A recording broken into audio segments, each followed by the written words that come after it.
ছাত্ৰ-ছাত্ৰীসকল ভিডিঅ'টোত এটা লাইক কৰি দিয়া আৰু চেনেলটো ছাবস্ক্ৰাইব কৰি লোৱা আৰু ভিডিঅ'টো চোৱাৰ পিছত ভিডিঅ'টোৰ বিষয়ে এটা কমেণ্ট কৰিবা। ছাত্ৰ-ছাত্ৰীসকল পোনপ্ৰথমে মোৰ ইউটিউব চেনেলটোলৈ তোমালোক সকলোকে স্বাগতম জনাইছোঁ। ছাত্ৰ-ছাত্ৰীসকল আজিৰ এই ভিডিঅ'টিত নৱম শ্ৰেণী সমাজ বিজ্ঞান পাঠ্যপুথিৰ ভূগোল খণ্ডৰ যিটো প্ৰথম অধ্যায় আছে ভূপৃষ্ঠ পৰিৱৰ্তন, এই ভূপৃষ্ঠ পৰিৱৰ্তন নামৰ অধ্যায়টিৰ গোটেইকেইটা প্ৰশ্নৰ উত্তৰ লৈ আহিছোঁ। গতিকে তোমালোকে ভিডিঅ'টো আৰম্ভণিৰ পৰা শেষলৈকে চাই থাকিবা। ছাত্ৰ-ছাত্ৰীসকল তোমালোকে মেট্ৰিকত ভাল ৰিজাল্ট কৰিবৰ কাৰণে ক্লাছ 9ৰ পৰাই হাৰ্ড ষ্টাডি কৰিব লাগিব প্লাছ স্মাৰ্ট ষ্টাডি কৰিব লাগিব। তোমালোকে বেছিকৈ পঢ়িব লাগিব আৰু বুজি পোৱাকৈ পঢ়িব লাগিব। প্ৰতিটো চেণ্টেন্সৰ মিনিং তোমালোকে বুজি পাব লাগিব। তোমালোকে যে কেৱল ৰিডিং পঢ়ি যাবা একো নুবুজাকৈ তেনেকৈ পঢ়িলে নহ'ব। তোমালোকে একেবাৰে কেয়াৰফুলি লাহে লাহে পঢ়িবা আৰু প্ৰতিটো চেণ্টেন্সনো তোমালোকক কি বুজাব বিচাৰিছে সেইটো তোমালোকে বুজিবলৈ চেষ্টা কৰিবা। অ'কে, মই এইবিলাক তোমালোকক পিছত ভিডিঅ' বনাই বুজাই দিম, বাট আজিৰ ভিডিঅ'টোত মই তোমালোকৰ কাৰণে কেৱল কুৱেশ্যনৰ আনচাৰকেইটা লৈ আহিছোঁ আৰু কুৱেশ্যনৰ আনচাৰকেইটা কম বেছি বুজাই দিম।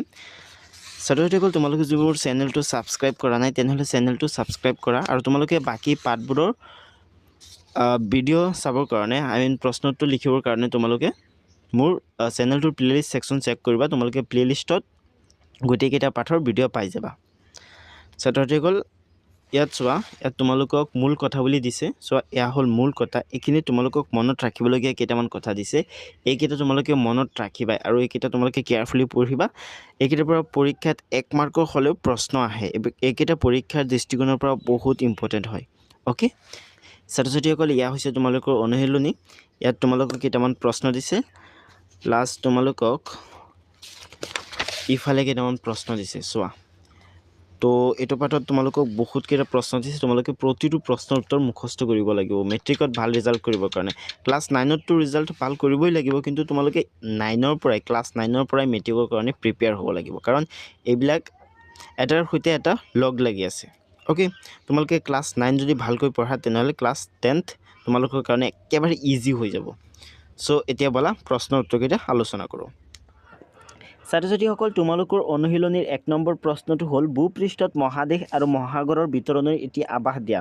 ভূপৃষ্ঠ মিনছ পৃথিৱীৰ পৃষ্ঠ, অৰ্থাৎ পৃথিৱীৰ উপৰিভাগক বুজাইছে। অ'কে, উত্তৰটো তোমালোকে এইদৰে লিখিবা, ভূপৃষ্ঠ মহাদেশ আৰু মহাসাগৰেৰে গঠিত, অৰ্থাৎ পৃথিৱীৰ উপৰিভাগত মহাদেশ আছে আৰু মহাসাগৰ আছে, অৰ্থাৎ তোমালোকৰ পানী অৰ্থাৎ জলভাগ আৰু স্থলভাগক বুজাইছে। অ'কে, ইয়াৰ 71% পানী আৰু বাকী 29% স্থলভাগে আগুৰি আছে। পৃথিৱীৰ উপৰিভাগৰ 71% হৈছে পানী আৰু বাকী কেৱল 29% হৈছে স্থলভাগ। অ'কে, পাহাৰ পৰ্বত সমভূমি এইবিলাক আৰু। অ'কে, তাৰপিছত লিখিবা, স্থলভাগত সমভূমি, পাহাৰ পৰ্বত, নদ নদী, উপত্যকা, মৰুভূমি, উপকূলীয় সমতল আদি আছে। আনহাতে মহাসাগৰ কেইখন পানীত বুৰ গৈ আছে। ইয়াৰ তলিত মালভূমি, সমতল, গভীৰ খাদ, পাহাৰৰ লানি, সৰু ডাঙৰ দ্বীপ আদি আছে। এইদৰে তোমালোকে উত্তৰটো লিখিবা। এইখিনি লিখিলেই তোমালোকে প্ৰশ্নটোৰ সম্পূৰ্ণ মাৰ্ক পাই যাবা। এই প্ৰশ্নটোৰ উত্তৰ মই একেবাৰে চমুকৈ লিখি আনিছোঁ। তোমালোকে সেইকাৰণে এই বুলি নেভাবিবা যে প্ৰশ্নৰ উত্তৰ চমু হয় ইয়াৰ পৰা ফুল মাৰ্ক নাপাম, এনেকুৱা তোমালোকে নেভাবিবা, কাৰণ ইয়াত মেইন কথাবিলাক এড কৰা আছে। অ'কে, ছাত্ৰ-ছাত্ৰীসকল তোমালোকক 2 নম্বৰত সুধিছে ভূপৃষ্ঠৰ পৰিৱৰ্তন কিয় ঘটে ব্যাখ্যা কৰা। অৰ্থাৎ পৃথিৱীৰ উপৰিভাগত কিয় পৰিৱৰ্তন ঘটে, অৰ্থাৎ যিবিলাক পাহাৰ পৰ্বত আছে এইবোৰ কেনেকৈ লাহে লাহে তোমালোকক ক্ষয় হৈ সমভূমিত পৰিণত হয় বা কেনেকৈ পৰ্বত পাহাৰৰ সৃষ্টি হয় সেইটো তোমালোকে লিখিব লাগে। অ'কে, তোমালোকে উত্তৰটোত লিখিবা, কিছুমান বাহ্যিক আৰু আভ্যন্তৰীণ কাৰকৰ বাবে ভূপৃষ্ঠৰ পৰিৱৰ্তন ঘটে। বাহ্যিক কাৰক হ'ল বতাহ, বৰষুণ, সূৰ্যৰ উত্তাপ বা তাপ, নদ নদী, সাগৰৰ ঢৌ, হিমবাহ আদি। আনহাতে আভ্যন্তৰীণ কাৰকবোৰ হ'ল ভূমিকম্প আৰু আগ্নেয়গিৰিৰ উদগীৰণ। ছাত্ৰ-ছাত্ৰীসকল বাহ্যিক কাৰক হৈছে সেইবোৰ কাৰক যিবোৰ কাৰক আমি বাহিৰৰ পৰা দেখা পাওঁ, অৰ্থাৎ যিবোৰ কাৰক আমি দেখিব পাৰোঁ, দ'জ আৰ বাহ্যিক কাৰক। আৰু যিবোৰ কাৰক আভ্যন্তৰীণভাৱে ঘটে, অৰ্থাৎ ভিতৰুৱাভাৱে যিবোৰ কাৰকে ক্ৰিয়া কৰে সেইবোৰ কাৰক হৈছে আভ্যন্তৰীণ কাৰক। অ'কে, যেনে ভূমিকম্প আৰু আগ্নেয়গিৰিৰ উদগীৰণ। তোমালোকে এইটো প্ৰশ্নৰ উত্তৰ এইখিনি লিখিবা, তোমালোকে সম্পূৰ্ণ মাৰ্ক পাই যাবা।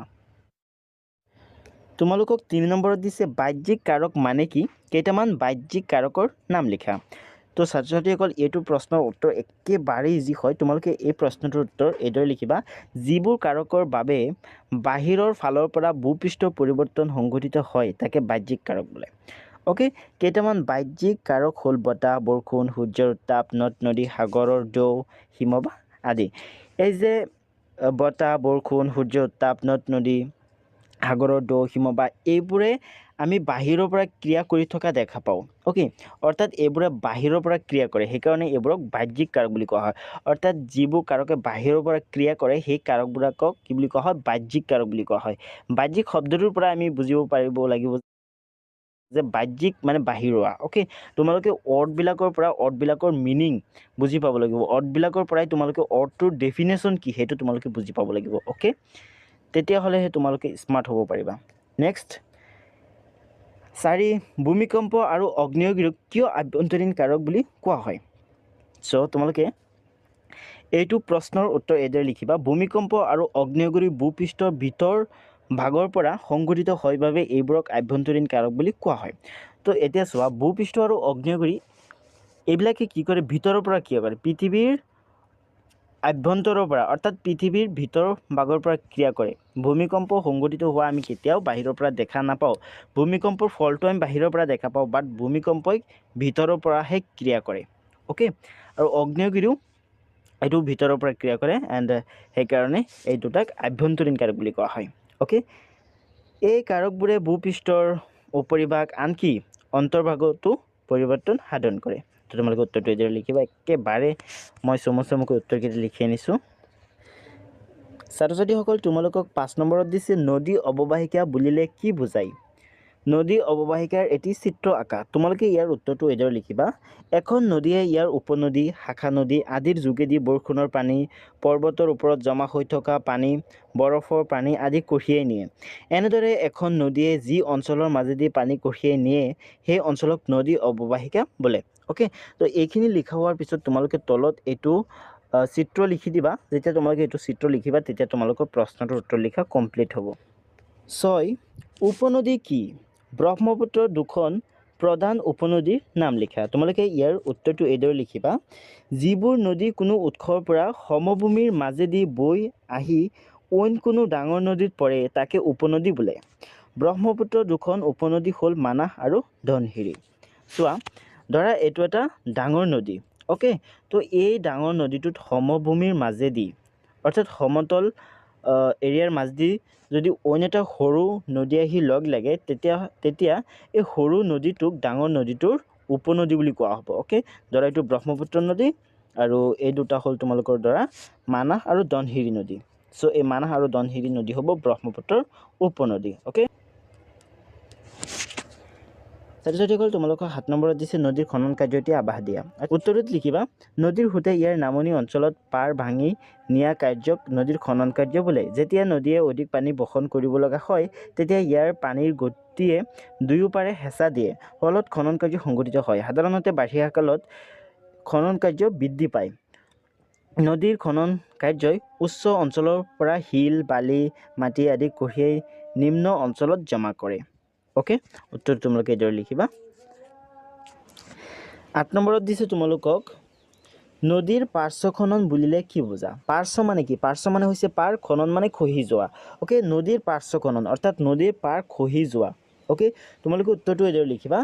নদী এখন উচ্চ ভূমিৰ পৰা বৈ আহোঁতে ইয়াৰ গতিৰ পৰিৱৰ্তন ঘটে। বৈয়াম অঞ্চলত ইয়াৰ গভীৰতা কম হয় বাবে ই ধাৰণ কৰা পানী বৈ নিবলৈ দুয়োপাৰে হেঁচা প্ৰয়োগ কৰে, ফলত নদীৰ দুয়োপাৰ খহিবলৈ ধৰে। এনেদৰে নদীৰ দুয়োপাৰ খহি যোৱাকে নদীৰ পাৰ্শ্ব খনন বোলে। এতিয়া চোৱা, যেতিয়া নদী উচ্চভূমিৰ পৰা যথেষ্ট পৰিমাণৰ পানী কঢ়িয়াই আনিব তেতিয়া আৰু কঢ়িয়াই আনি যেতিয়া বৈয়ামত পৰিব তেতিয়া নদীৰ গভীৰতাটো কমি যাব আৰু তেতিয়া নদীয়ে কঢ়িয়াই অনা পানীখিনি কঢ়িয়াই নিয়াটো অসম্ভৱ হৈ পৰিব। তেতিয়া নদীয়ে দুয়োপাৰে হেঁচা দিয়ে আৰু নদীৰ পাৰ খহি নদী বহল হৈ যায়। অ'কে, অৰ্থাৎ নদীৰ পাৰৰ খনন হয়, নদীৰ পাৰ খহি যায়। ইয়াকেই কি বুলি কোৱা হয়? নদীৰ পাৰ্শ্ব খনন বুলি কোৱা হয়। অৰ্থাৎ নদীৰ পাৰ খহি যোৱাকে নদীৰ পাৰ্শ্ব খনন বুলি কোৱা হয়। উত্তৰটো তোমালোকে এনেকৈ ধুনীয়াকৈ লিখিবা। নেক্সট আছে অশ্বক্ষুৰা হ্ৰদ কি? চিত্ৰৰ সহায়ত ইয়াৰ সৃষ্টি কেনেকৈ হয় বুজোৱা। তো অশ্বক্ষুৰা, অশ্ব মানে হৈছে ঘোঁৰা। অশ্ব শব্দটোৰ অৰ্থ হৈছে ঘোঁৰা, এণ্ড খুৰা মানেতো খুৰা মানে ভৰিৰ কথা কৈছে, তলৰ অংশখিনি। অ'কে, অশ্বক্ষুৰা মানে ঘোঁৰাৰ খুৰা। অ'কে, তোমালোকে ইয়াৰ উত্তৰটোত লিখিবা নদী এখন সমতল ভূমিৰে বৈ যাওঁতে ইয়াৰ গতিপথ একা বেকা হয়। নদী যেতিয়া সমতল ভূমিৰে বৈ যায় তেতিয়া নদীৰ গতিপথ এনেকৈ একা বেকা হৈ থাকে। অ'কে, মানে যিফালে অলপ মানে কোমল জেগা থাকে সিফালেই নদীয়ে গতি কৰিবলৈ ধৰে। অ'কে, চ' সেইকাৰণে নদীৰ গতিপথ সমতল অঞ্চলত একা বেকা হৈ থাকে। কোনো অঞ্চলত নদীৰ গতিপথ অধিক ভাঁজযুক্ত হয় আৰু কেতিয়াবা নদীৰ গতিপথ অধিক ভাঁজযুক্ত হৈ পৰে, এনেকুৱা একেবাৰে ভাঁজযুক্ত হৈ পৰে। অ'কে, তাৰপিছত লিখিবা বাৰিষা কালত এনে গতিত নদীয়ে অধিক পানী কঢ়িয়াব নোৱাৰি নিজৰ গতিপথৰ বাছ থকা অংশ এৰি পোনভাৱে গতি কৰে। এনেদৰে এৰি যোৱা অংশ সাধাৰণতে ঘোঁৰাৰ খুৰা আকৃতিৰ হয় আৰু পিছত তাত পানী জমা হৈ হ্ৰদৰ সৃষ্টি হয়। ইয়াকে অশ্বখুৰা হ্ৰদ বোলে। যেতিয়া নদীয়ে সমতল ভূমিৰে গতি কৰে তেতিয়া নদীৰ গতিপথ একা বেকা হৈ থাকে আৰু কেতিয়াবা যথেষ্ট বেকা হৈ যায়। আৰু এনেকুৱা গতিপথেদি যেতিয়া বাৰিষা কালত নদীয়ে যথেষ্ট পৰিমাণৰ পানী কঢ়িয়াই আনে তেতিয়া এই পানী কঢ়িয়াই নিয়াটো নদীৰ বাবে অসুবিধা হৈ পৰে। তেতিয়া নদীয়ে পোনে পোনে গতি কৰিবলৈ ধৰে আৰু এই যিখিনি অংশ এইখিনি অংশ এনেই ৰৈ যায় আৰু সেই অংশখিনিত পৰৱৰ্তী সময়ত পানী জমা হৈ হ্ৰদৰ সৃষ্টি হয় আৰু এনেকুৱা হ্ৰদক অশ্বখুৰা হ্ৰদ বুলি কোৱা হয়, কাৰণ এনেকুৱা হ্ৰদ প্ৰায় সময়তে ঘোঁৰাৰ খুৰা আকৃতিৰ হৈ থাকে। অ'কে, তোমালোকে এইখিনি লিখা হোৱাৰ পিছত তলত এইটো চিত্ৰ লিখি দিবা। এইটো চিত্ৰ তোমালোকৰ কিতাপতো আছে, তোমালোকে কিতাপৰ পৰা চাইও লিখিব পাৰিবা। ছাত্ৰ ছাত্ৰীসকল, তোমালোকক 10 নম্বৰত দিছে প্লাৱন ভূমি কি আৰু ইয়াৰ সৃষ্টি কেনেকৈ হয় লিখা। উত্তৰটো লিখিবা বানপানীৰ সময়ত নদীৰ সোঁতে কঢ়িয়াই অনা বোকা পলস আদি নদীৰ দুয়োপাৰে বিয়পি পৰি প্লাৱন ভূমিৰ সৃষ্টি কৰে। প্লাৱন ভূমি সাৰুৱা হয় বাবে এনে ভূমি খেতিৰ বাবে অতি উপযোগী। অ'কে, ছাত্ৰ ছাত্ৰীসকল, তোমালোকক 11ত দিছে নদীৰ গতিপথৰ ক'ত কেনেকৈ বালিচৰৰ সৃষ্টি হয় লিখা। তোমালোকে ইয়াৰ উত্তৰটো এইদৰে লিখিবা নদীৰ বুকুত বালি বোকা আদি কেতিয়াবা নদীৰ দাঁতিত আৰু কেতিয়াবা নদীৰ মাজভাগত জমা হৈ বালিচৰৰ সৃষ্টি হয়। 12 তোমালোকক 12ত দিছে বদ্বীপৰ সৃষ্টি কেনেকৈ হয় লিখা। তোমালোকে ইয়াৰ উত্তৰটো এইদৰে লিখিবা উপকূলৰ কাষৰীয়া অগভীৰ সাগৰত য'ত কোনো নৈ গৈ পৰে তাত নৈয়ে কঢ়িয়াই নিয়া গেদ জমা হৈ দ্বীপৰ সৃষ্টি হয়। এনে দ্বীপৰ আকৃতি ইংৰাজী ডেল্টাৰ দৰে অৰ্থাৎ অসমীয়াত ব আকৃতিৰ হয় বাবে এনে দ্বীপক বদ্বীপ বোলে। অ'কে, তোমালোকে এইখিনি লিখা হোৱাৰ পিছত লিখিবা 13 নম্বৰটো। তোমালোকক 13 নম্বৰত দিছে মৰুভূমিত বতাহৰ ক্ৰিয়া কিয় প্ৰবল হয় লিখা। তোমালোকে ইয়াৰ উত্তৰটো এইদৰে লিখিবা মৰুভূমিত গছ গছনি নথকা বাবে বতাহে এনে অঞ্চলত অধিক ক্ৰিয়া কৰিব পাৰে, সেয়ে মৰুভূমিত বতাহৰ ক্ৰিয়া প্ৰবল হয়। অ'কে, তো এইখিনি লিখা হোৱাৰ পিছত তোমালোকে 14 নম্বৰটো লিখিবা। তোমালোকক 14ত দিছে অৱনমন বুলিলে কি বুজায়। তোমালোকে ইয়াৰ উত্তৰটো লিখিবা মৰুভূমিত গছ গছনি নথকা বাবে বতাহ প্ৰবল হয়। প্ৰবল বতাহে মৰুভূমিৰ বালি এঠাইৰ পৰা কঢ়িয়াই আন ঠাইত তৰফে তৰফে জমা কৰে। এনেদৰে বালি উৰুৱাই নিয়া কাৰ্যক অৱনমন বুলি কোৱা হয়। অ'কে, ধুনীয়াকৈ উত্তৰটো লিখিবা। তোমালোকক 15ত দিছে বালিয়াৰীৰ সৃষ্টি কেনেকৈ হয়। তোমালোকে ইয়াৰ উত্তৰটোত লিখিবা অৱনমন প্ৰক্ৰিয়াৰে কঢ়িয়াই নিয়া ধূলি বালিবোৰ এঠাইত জমা হৈ মৰুপৃষ্ঠত ক্ৰমে ওখ হৈ পাহাৰৰ ৰূপ লয়। এনে পাহাৰক বালিৰ পাহাৰ বা বালিয়াৰী বোলে। তোমালোকক 16ত দিছে ইনচেলবাৰ্গ কি। তোমালোকে ইয়াৰ উত্তৰটোত লিখিবা ইনচেলবাৰ্গ হৈছে মৰুভূমিত অৱস্থিত একোটা ক্ষয়প্ৰাপ্ত চাপৰ পাহাৰ, অৰ্থাৎ ই একোখন পৰ্বতৰ ক্ষয় হৈ ৰৈ যোৱা কঠিন অংশ। ছাত্ৰ ছাত্ৰীসকল, তোমালোকক 17ত দিছে হিমবাহৰ সংজ্ঞা দিয়া আৰু নদীৰ লগত ইয়াৰ পাৰ্থক্য কি লিখা। তোমালোকে ইয়াৰ উত্তৰটো এইদৰে লিখিবা পৃথিৱীৰ অতি শীতল 2 মেৰু অঞ্চলৰ পাহাৰবোৰত তৰফে তৰফে বৰফ জমা হৈ আছে। এনেদৰে জমা হৈ থকা বৰফবোৰ ভূপৃষ্ঠৰ ঢাল অনুসৰি লেহেম গতিৰে নামি আহে। এনেদৰে নামি অহা বৰফক হিমবাহ বোলে। নদী আৰু হিমবাহৰ মাজত থকা পাৰ্থক্যবোৰ হ'ল তোমালোকে এইখিনি লিখাৰ পিছত তাৰপিছত 1 2 দি এই পাৰ্থক্যকেইটা ধুনীয়াকৈ লিখি দিবা। 1 নদীৰ সোঁতৰ গতি প্ৰবল হয় কিন্তু হিমবাহৰ গতি লেহেম হয়। অ'কে, নেক্সট লিখিবা নদী হ'ল বুৱতী পানীৰে সৃষ্টি কৰা জলৰাশি কিন্তু হিমবাহ হ'ল জমা হৈ থকা বৰফ। এইটো 3 হ'ব লাগিছিল, 2 হৈ আছে, তোমালোকে এইটো 3 দিবা।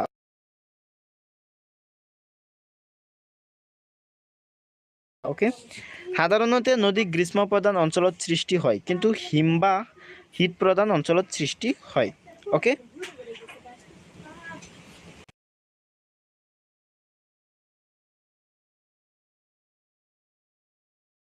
ছাত্ৰ ছাত্ৰীসকল তোমালোকক 18 দিছে গ্ৰাফ কি চিত্ৰ আঁকি বিভিন্ন শ্ৰেণীৰ গ্ৰাফবোৰ দেখুওৱা তোমালোকে ইয়াৰ উত্তৰটো ইয়াত লিখিবা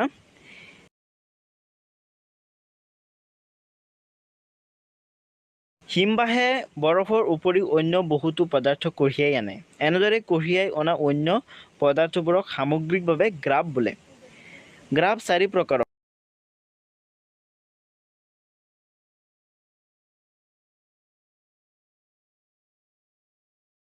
পাৰ্শ্বগ্ৰাফ ভূমিগ্ৰাফ মধ্যগ্ৰাফ আৰু প্ৰান্তগ্ৰাফ ছাত্ৰ ছাত্ৰীসকল প্ৰশ্নটোলৈ আকৌ চোৱা প্ৰশ্নটোত তোমালোকক বিভিন্ন শ্ৰেণীৰ গ্ৰাফবোৰৰ চিত্ৰ আঁকিবলৈ দিছে ওকে তো কিতাপত চিত্ৰ দিয়া আছে অলৰেডি তো তোমালোকে কিতাপৰ পৰা চাই চিত্ৰকেইটা লিখিবা তোমালোকৰ ভূগোলৰ পেজ 12 আৰু 13ত গ্ৰাফৰ চিত্ৰ দিয়া আছে তোমালোকে তাৰ পৰা চাই গ্ৰাফৰ চিত্ৰ লিখিব পাৰিবা গ্ৰাফ নহয় গ্ৰাফ হয় ওকে মই বাৰে প্ৰনাউন্সিয়েশ্যন ভুল কৰি আছো গ্ৰাফ হয় গ্ৰাফ ওকে তোমালোকক 19ত দিছে হিমবাহৰ ক্ৰিয়াৰ ফলত জোঙা শৃংগৰ সৃষ্টি কেনেকৈ হয় লিখা তোমালোকে ইয়াৰ উত্তৰটো এদৰে লিখিবা হিমবাহে বৰফখণ্ডৰ লগত শিল বালি আৰু অন্যান্য জৈৱিক পদাৰ্থ কঢ়িয়াই আনি গতিপথত খনন কাৰ্য চলায়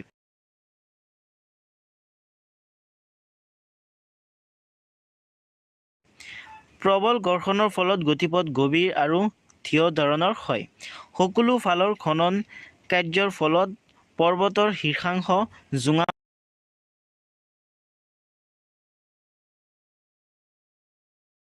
হৈ জোঙা শৃংগৰ সৃষ্টি হয় ওকে তাৰপিছত তোমালোকক 20ত দিছে উপকূল কাক বোলে তোমালোকে ইয়াৰ উত্তৰটো লিখিবা উত্তৰটো একেবাৰে চমুকৈ মই লিখি আনিছোঁ এইটো উত্তৰত লিখিবা সাগৰ মহাসাগৰৰ তীৰ বা পাৰক উপকূল বোলে ওকে ধৰা এইটো সাগৰ আৰু এই সাগৰ মহাসাগৰৰ যি তীৰ আছে বা পাৰ আছে সেই পাৰকে উপকূল বুলি কোৱা হ'ব ওকে সো উত্তৰটো তোমালোকে এইদৰে লিখিবা 21ত দিছে বালিয়াটত কি ইয়াৰ গুৰুত্ব